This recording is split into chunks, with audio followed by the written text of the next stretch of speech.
Welcome to the 2024 Single Touch Payroll 2 tutorials. In this tutorial we're going to look at adding pay dates and also how to roll over a year because they are related.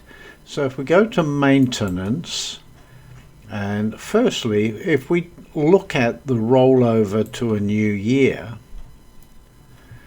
it'll tell you that what your current payroll year is, and then if you click on that button it will roll over all of the details to a new year.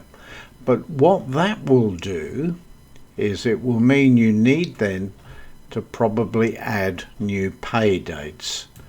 So if we go to the pay date one, we know the last date that is within the system, the 30th of June 2024. So what we'll do is we'll add the next 12 months anyway, even though it's a little way off.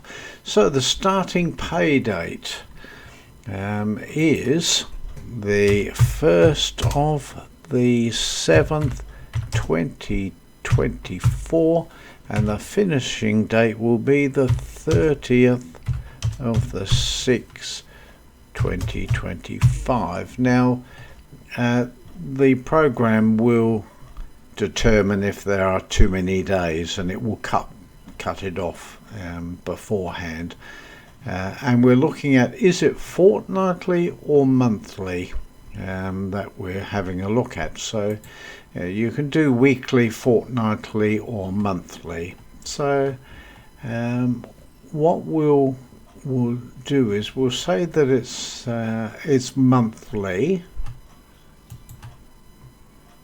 and you add those pay periods, and then you'll find that well, it'll give you all the pay periods that have been entered.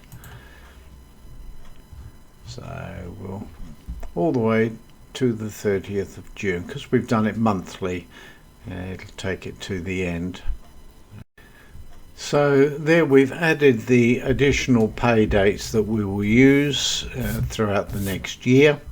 So in our next video we'll start showing you how to actually enter timesheets and create a pay day.